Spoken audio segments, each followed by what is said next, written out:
আজকের ভিডিওতে সকলকে স্বাগত জানাচ্ছি। বাংলাদেশ পুলিশ কর্তৃপক্ষ ২০২৬ সালের ১৩ ফেব্রুয়ারি মাসে পুলিশ কনস্টেবল নিয়োগে প্রায় ১০,০০০ নারী পুরুষ এবং সর্বনিম্ন এসএসসি এবং এইচএসসি-তে জিপিএ 2.5 যারা পেয়েছে তাদেরকে নিয়োগ প্রদান করা হবে।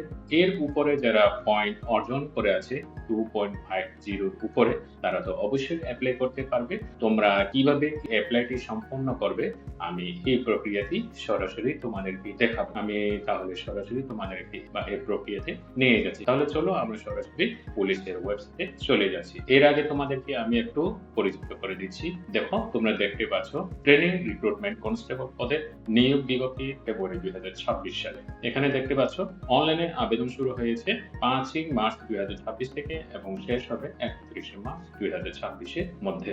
এরপরে এখানে অনেকগুলো রিকোয়ারমেন্ট আছে, অর্থাৎ কি কি কাগজপত্র লাগবে, কি কি ফিটনেস লাগবে, এই প্রয়োজনীয় কাগজপত্রগুলো তোমরা এখান থেকে পড়ে নিবা। এখানে এরপরে আরেকটি বিশেষ গুরুত্বপূর্ণ এই পয়েন্টটি আমি তোমাদেরকে একটু দেখাই। এখানে দেখা যাচ্ছে জেলার নাম, শারীরিক মাপ, কাগজপত্র যা যা লাগবে, ফিজিক্যালি রিকোয়ারমেন্ট, লিখিত পরীক্ষার জন্য, মনস্তাত্ত্বিক ও মৌখিক পরীক্ষার জন্য জিনিসগুলো এই বক্সে যা যা আছে তোমরা একটু এখানে লক্ষ্য রাখবে। এই দুইটি লিঙ্ক এবং আরো একটি তোমাদের আবেদন প্রক্রিয়ার লিঙ্ক, এই লিঙ্ক দুটি আমি তোমাদেরকে আমার ভিডিও ডেসক্রিপশন বক্সে দিয়ে দেব। তোমরা ওখান থেকে লিঙ্কটি কপি করে তোমরা এগুলো ডাউনলোড করে অথবা পড়ে নিবে। তাহলে চলো আমরা আবেদন প্রক্রিয়াতে সরাসরি চলে যাচ্ছি। এই আসলে আমি আবেদন প্রক্রিয়াতে।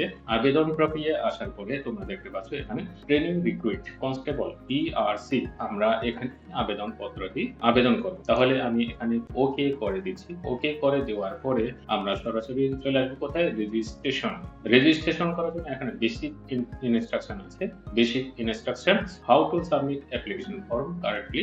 এরপরে আছে কি অ্যাপ্লিকেশন ফর্ম। আমরা সরাসরি অ্যাপ্লিকেশন ফর্মে চলে যাব। অ্যাপ্লিকেশন ফর্মে চলে আসার পরে এখানে একটি বৃত্ত দেখতে পাবে। এই বৃত্তটি তোমরা চেক দিয়ে এনাবল করে দেবে। এনাবল করে দেওয়ার পরে নেক্সট বাটনে যখন ক্লিক করবে তোমরা দেখতে পাবে তোমাদের মূল কার্যকলাপের অংশটি, অর্থাৎ ফর্মটি। এই হলো পরিপূর্ণ একটি ফর্ম। এই ফর্মটি তোমাদেরকে পূরণ করতে হবে স্টেপ বাই স্টেপ। পূরণ করার পরে এখানে দেখতে পাচ্ছ নিচে অংশে আছে, এখানে চেক বক্সে দিয়ে নেক্সট বাটনে ক্লিক করলে তোমরা আবেদন পত্রটি নেক্সট স্টেপে তোমাদেরকে নিয়ে যাবে। এরপরে আরেকটি ধাপ আছে। আমি তাহলে সরাসরি চলে আসছি, আমি ফর্মগুলো পূরণ করে দিচ্ছি। পূরণ করে দেওয়ার পরে আমার ফর্মটি যখন সম্পূর্ণ পূরণ হয়ে যাওয়ার পরে এখন দেখতে পাচ্ছ আমি ফর্মগুলো পূরণ করে দিচ্ছি। এরপরে আমি এগুলো ডিরেকশন করে দিচ্ছি তোমাদেরকে। ভিডিওতে অবশ্যই একটু ধৈর্য সহকারে তোমাদেরকে দেখতে হবে, না হলে এলোমেলো হয়ে যাবে যখন ফর্মটি ফিল আপ করতে যাবে। আর যদি এলোমেলো ফিল আপ করে তাহলে অবশ্যই রিজেক্ট হয়ে যাবে। এটা তো অবশ্যই তোমরা জানো, যেন রিজেক্ট না হয় সেই লক্ষ্যটি রেখে তোমরা ফর্মটি পূরণ করো। তাহলে তোমাদের আবেদন পত্রটি আর রিজেক্ট হবে না। সুতরাং এই জিনিসগুলো খেয়াল রাখবে। আমি আমার ফর্মগুলো পূরণ করে দিচ্ছি ধাপ ধাপ। আমি আমার ঠিকানাটি এখানে লিখে দিচ্ছি। যেহেতু এরপরে আমি ঠিকানাতে দিচ্ছি। আমার ঠিকানা যেহেতু পার্মানেন্ট অ্যাড্রেস এবং প্রেজেন্ট অ্যাড্রেস দুটোটা সেম, সুতরাং আমি এখানে এই চেক মার্কটি দিলাম। চেক মার্কটি দেওয়ার পরে আমি নিচে চলে আসবো, আমার মোবাইল নম্বরটি দেবো। দ্বিতীয়বার আবার কনফার্ম করে আমি রিরাইট মোবাইল নম্বরটি দিলাম। এরপরে আমার এডুকেশন কোয়ালিফিকেশন দিতে হবে। ইনপুট করে আমার কোয়ালিফিকেশন অনুযায়ী বোর্ড সিলেকশন করে দিচ্ছি। এরপরে রোল নাম্বার, এরপরে রেজিস্ট্রেশন নাম্বার, এরপরে রেজাল্ট, জিপিএ, এরপরে গ্রুপ, এরপর হচ্ছে পাসিং ইয়ারকে দিচ্ছি আমি।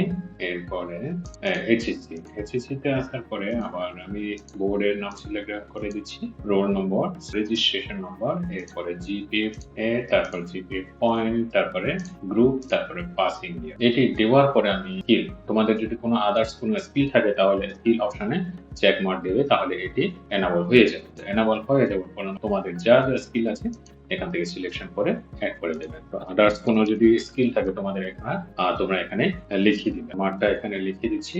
এরপরে এই যে ভ্যালিডেশন কোড, এই কোডটি তোমাদেরকে অবশ্যই পূরণ করে দিতে হবে। নিখুঁতভাবে পূরণ করবে। কোড না হলে এটি অ্যাকসেপ্ট করবে না, সুতরাং নিখুঁতভাবে এটি পূরণ করবে। এরপরে এখানে একটি চেক বক্স দেখতে পাবে তোমরা, এই বক্সের মধ্যে চেক মার্ক দিয়ে দেবে, তাহলে এখানে এরপরে নেক্সট বাটনে চলে আসবে। আমি আমার কোডটি বসিয়ে দিচ্ছি। সঠিক সঠিকভাবে বসাতে হবে, না হলে অ্যাকসেপ্ট করবে না। এরপরে এখানে চেক মার্ক যেটা আছে চেক মার্কটি বসিয়ে দিবে, নেক্সট বাটনে ক্লিক করে দেবে। এটি পরিপূর্ণ যখন হয়ে যাবে, পরিপূর্ণ একটা ফর্মে, তারপর তোমাদেরকে নেক্সট স্টেপে নিয়ে আসবে। নেক্সট স্টেপে যখন নিয়ে আসবে, এখানে তোমাদের ছবিটি আপলোড দিতে হবে। আমি ছবির দিকে চলে যাচ্ছি, আমার ছবি যেখানে রাখা আছে ওখানে চলে যাচ্ছি। আমি ছবি ওপেন করলাম, ছবিটি ওপেন করে দেওয়ার পরে আমি এই ছবিটি আপলোড দিলাম, একসাথে আমার সিগনেচার। এরপরে একদম শেষ প্রান্তে চলে আসছি আমরা। শেষ প্রান্তে চলে আসার পরে এখানে একটা জিনিস দেখতে পাচ্ছ, এখানে একটা বক্স দেখতে পাবে, ছোট একটা বক্স। এই বক্সে তোমরা চেকমার্ক দিয়ে দিবে। চেকমার্ক দেওয়ার পরে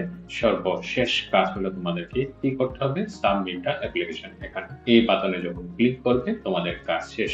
এবারে তোমাদেরকে নিয়ে যাবে কোথায়, পেমেন্ট প্রক্রিয়া। এর আগে যদি আর একটা এখানে click here two edit the application, যদি তোমাদের কোনো চেক করার পরে ভুল ভ্রান্তি থাকে তাহলে এইখানে ক্লিক করে তোমরা বা এটিকে রিরাইট বা রি-এডিট করতে পারবে। এটা হলো কাজ, এই জন্য এই অপশনটি তোমাদের জন্য চালু রেখেছে। তাহলে আমি এখানে সাবমিট দিলাম, সাবমিট দেওয়ার পরে এটি আমার ফর্মটি কমপ্লিট হয়ে যাবে। তাহলে আমার কাজটি এখন শেষ, আমাকে নিয়ে যাচ্ছে পেমেন্ট প্রক্রিয়া। ঠিক তেমনি তোমরা এভাবে প্রক্রিয়াটি সম্পন্ন করো। ধন্যবাদ সকলকে।